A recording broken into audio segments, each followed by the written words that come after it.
उड़ने वाला हाथी। बहुत समय पहले एक जंगल हुआ करता था। उस जंगल का नाम रुद्र स्वरूप था। उस जंगल में बहुत सारे जानवर रहा करते थे। वे सब मिलजुल कर बड़े ही आनंद से रहते थे। उसी जंगल में एक हाथी था। उस हाथी को कभी न कभी पक्षियों की तरह उड़ने की इच्छा थी। मैं भी अगर पंछी होता तो कितना अच्छा होता, बड़े मजे से आसमान की सैर करता। ऐसे उदास होकर सोचा करता। एक दिन वन देवी से उसने विवश होकर मिन्नत की। माँ वन देवी, मुझे भी पंख दे देती। मैंने बचपन से आपको ही माना है। मेरी यह एक इच्छा पूरी कर दो ना। ऐसे उसने वन देवी से विनती की और उस रात वहीं सो गया।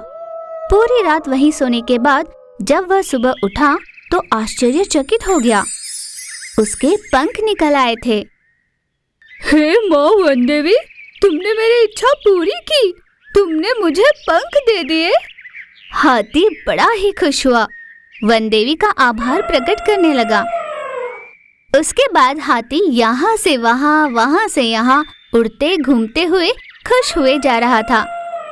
ऐसे ही पूरा जंगल घूम घाम कर वह अपने एक हाथी दोस्त के पास गया। हे, ये देखो तुमने, कितना सुंदर है ना। मेरी प्रार्थना से प्रसन्न होकर वन देवी ने मुझे ये पंख दिए हैं। इस तरह पंखों के साथ उड़ना हम हाथियों के लिए भला किस काम का। हर जानवर की एक विशेषता होती है। आहा, मैं समझता हूँ सब। तुम्हारे पंख नहीं इसलिए तुम जल रहे हो ना। अरे नहीं, मेरी बात तो सुनो। तुम्हें कुछ कहने की जरूरत नहीं। मैं तुमसे दिखने में अच्छा हूँ तो तुम्हें ईर्ष्या हो रही है। हमें निसर्ग ने जो खूबसूरती दी है उसे नकार कर दूसरों की विशेषता को पाने की इच्छा रखना सही नहीं, ऐसा मेरा मानना है। तुझे लोक ज्ञान है भी? ऐसा कहकर हाथी वहां से वापस चला आया। उसके बाद अपने काम से मतलब रखने लगा। उड़ने के मजे लेते हुए जी रहा था। एक दिन हाथी जब आसमान में उड़ रहा था तो अचानक तेज बारिश शुरू हुई, जिस वजह से सारे पंछियां अपने अपने घोंसले में चले जाने लगे। पर हाथी के समझ में नहीं आया कि वो कहाँ जाए। तुरंत एक पेड़ पर जाने के लिए आगे बढ़ा ही था कि तुम अगर इस पेड़ पर रुकने आए तो हम सब मारे जाएंगे, हमें जीने दो। पंछी की ये बातें सुन हाथी की समझ में नहीं आया कि क्या किया जाए। बारिश और भी तेज होने लगी थी। छोटे छोटे जानवर जैसे झाड़ियों में खड्डों में छिप रहे थे, वैसे हाथी नहीं छिप पा रहा था।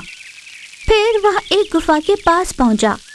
वहां पहुंचते ही एक घोड़ा बाहर आकर कहने लगा, हे ऐरावत महाराज, हम आपका आदर करते हैं, पर अब आप पंछियों में गिने नहीं जाते हो, इसलिए आपको यहाँ आसरा नहीं दे सकते।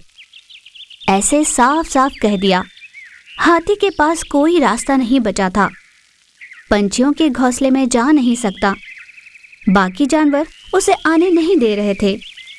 किसी पेड़ के नीचे बैठने की सोचो तो उस आंधी में पेड़ के गिरने का डर भी था। हाथी असमंजस में था, अकेला पड़ गया था। वह पूरी रात आसमान में ही उड़ता रहा।